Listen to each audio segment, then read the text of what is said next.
Hey guys, what's up? Welcome to BTC for Plebs, a channel that's here to help ordinary people learn about Bitcoin. One of the ways to do that is to teach you how to use Bitcoin, right? To get it off of one place and onto another. And that's what I really want to do today. I kind of want to, take some time, slow it down, break it down, and talk through the different elements of Bitcoin, but not only that, how to interact with it, how to move it around. And this is going to take me a little bit of time, so bear with me on this long video and this explanation while I try to kind of break this down and talk through it holistically. So most of the time when you buy Bitcoin, you're starting out on an exchange. You're going to a website, you're signing up for it, you're putting some information in, and then you're linking your bank account and you're moving funds to it, and then you're purchasing Bitcoin. That sounds like a lot of steps, I know, but that's typically what you're doing whenever you're kind of starting this journey. You're signing up for either Coinbase, or you're starting up, a River account, or doing some kind of check-in. You're doing a login and you're buying Bitcoin. So then, people are very familiar with that. If people, need a place to go buy Bitcoin, I buy my Bitcoin from River. River.com is where you can find them. If you want to get started with something that has a higher, reputation between more people, you could go to Coinbase. Coinbase also sells different assets beyond Bitcoin. And so that's one of the reasons I don't choose to use them. But again, that's for everyone to use. And so there's another one called Swan Bitcoin. You can sign up for them. They're, I think, California based. And you can, again, they're Bitcoin only. You can just buy Bitcoin right there. I've done a couple videos about how to, buy Bitcoin on the exchange. But once you do that, and a couple questions I've gotten is, what do I do now? Or what is it that Bitcoin can do?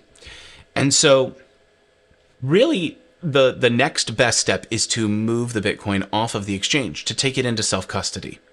And these are kind of some new words, right? Exchange, self-custody. So to break those down again, that exchange, that's where we're going to buy the Bitcoin. And then self-custody is to move it into self, right? Custody, to move it into our own domain, right? To have control of it.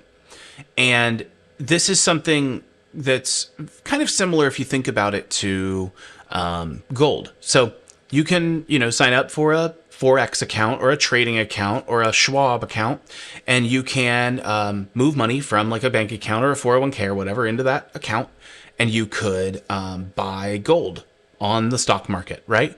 Which just allots you like a ticket for gold.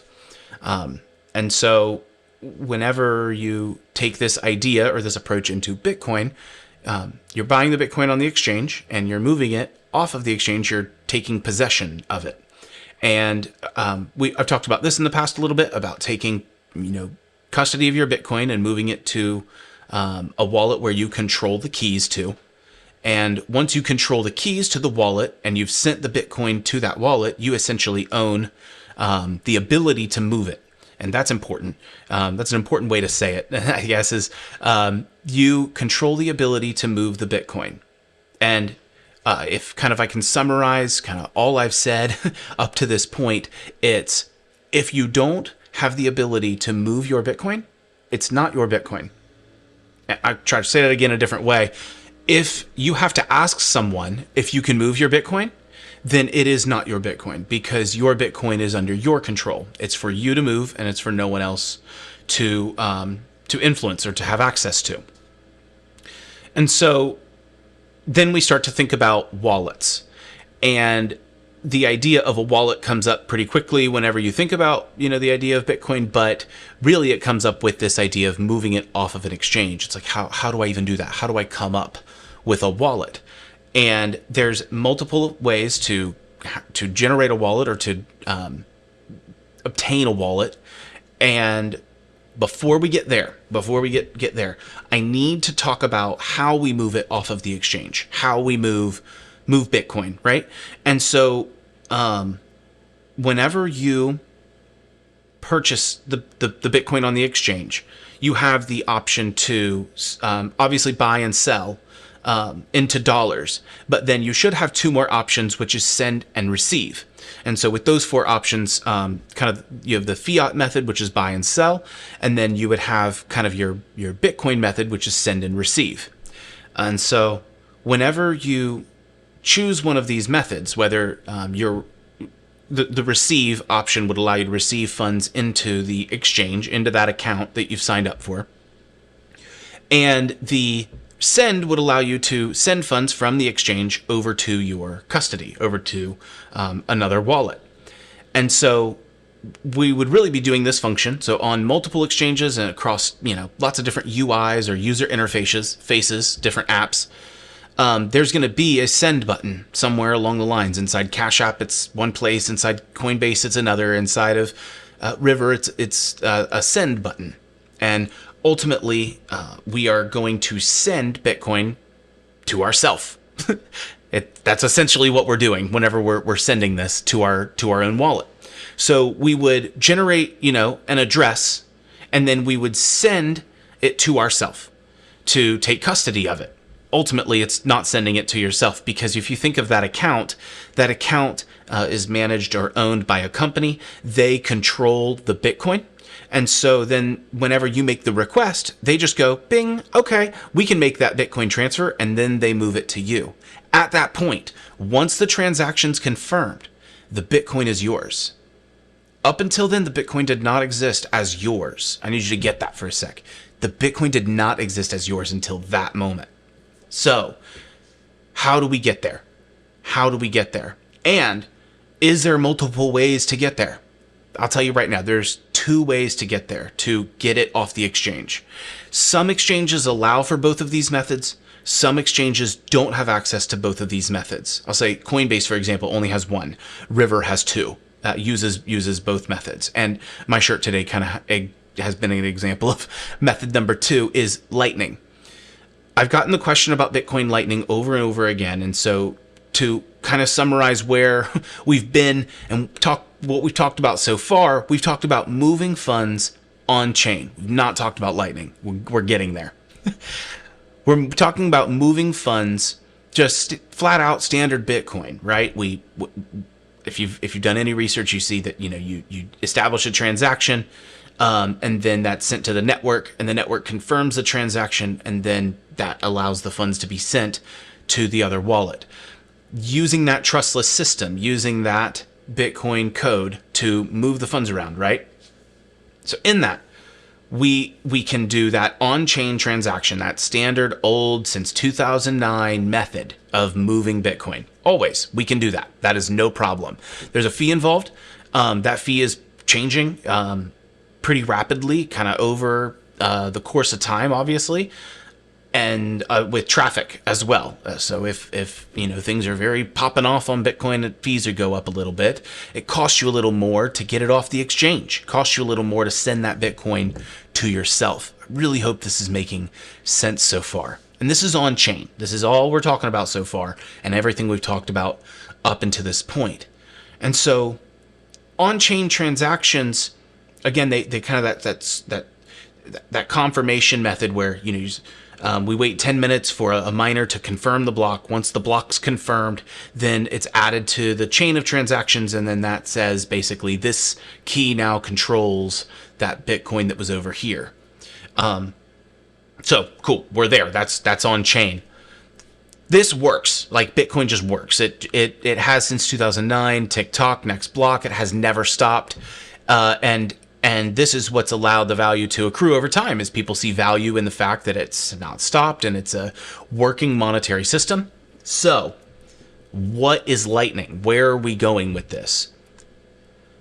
In order for Bitcoin to scale, to reach kind of like mass adoption or reach like a larger audience, not everyone's going to be able to pay these miners these fees to have all of their transactions confirmed every 10 minutes or so, right? And so what Lightning proposed, at least I think it was like 2016 or 17, it was that they proposed that they take Bitcoin and use an on-chain transaction to really lift kind of the Bitcoin off of the main chain and kind of lock it away, so that they can then run a system of nodes that allow for instant settlement, instant transactions. And these online nodes are essentially hot wallets. They're online all the time. And they keep an updated balance of the Bitcoin that is essentially in the Lightning network. And then if anyone in the network chooses that they want to take their Bitcoin back on chain and they just want to settle, right? They want to settle their funds on chain, they can do so, no problem. So this was a Bitcoin improvement proposal that got put in place and is now the Lightning Network that we know it. So what's the point? Why are we talking about this? Okay, so we're getting there. Whenever you are able to essentially use online hot nodes to move funds around between them, and really just kind of like hop the Bitcoin around on, and not have to have it confirmed every 10 minutes. What you're able to do on that secondary network is lower the fees, because you have already paid a lockup fee for the amount that's there. And whenever you want to retrieve it on chain, you can just wait for the fee market to move to a certain point to redeem it on chain. And so Lightning really allows for you to have instant payments. This is an argument you hear with Bitcoin, that you can't buy coffee with it because it takes 10 minutes for a transaction. That's true. It does take 10 minutes for a transaction on Bitcoin. However, with locking funds up to the Lightning Network and using this second layer, really protocol or second layer network, we can then use each other as nodes, use each other as the system of transfer. And this is for, again, just buying coffee.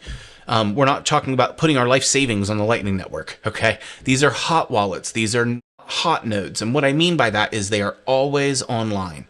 I don't want you to forget that. Really anything that is on the Lightning Network is always online. You can't have an off, you can't have a, what was I going to say? You can't have a cold storage Lightning wallet. That doesn't, it makes sense. That would be saying like, you have a freezing cold fire. I don't know. That's kind of stupid analogy, but you get the idea. It doesn't work. They're hot wallets. So that's really the differentiation. And I really want to just like draw this out, because you have cold wallets and you have hot wallets on one side. And that's ultimately whenever you're thinking about moving these funds from an exchange, from someone else's control into another place, it's important to think about what place you're moving them to, because maybe it could, in some people's scenarios, be better for them to just stay on the exchange and maybe have some parameters set up in place. On the other side, people who want to take control of their Bitcoin fully and use it the way that it's designed, I guess, is for you to control your keys, take it off the exchange, and ultimately, own it. So I hope that has kind of summarized the Lightning Network, but also the difference between wallets and kind of when deciding like okay, I'm ready to take like this next step in Bitcoin. I'm ready to move off the exchange. What's the next thought? What's the next step? I hope this kind of gets you to that next step. And then you have to start asking yourself all kinds of questions, like what wallets am I going to use? And I wish I had a whole bunch just like plop out here in front of me. I'm going to do more of a wallet review where we go over a ton of different stuff with ton of different features. So that way it really gets you a better glimpse of the whole thing. So I hope that breaks down kind of the differences, the next step, the Bitcoin network. Really, ultimately, you need to decide really what your exchange can do. If it can do only on-chain transactions, that'll kind of define the wallet that you need to get next. If it can do both like Lightning and on-chain transactions, that'll define, kind of the wallet you need next. Or maybe you have an idea for yourself of, here's how I want to, hold my own Bitcoin in my own journey. And there are lots of different ways, and I hope to experiment with some of those through this channel. I won't bore you with those today. I will come with like a different like wallet video, so that way it has a little bit more like context to that. But I hope you got something out of this. Let me know in the comments if you learned anything, and I will catch you in the next one. See ya.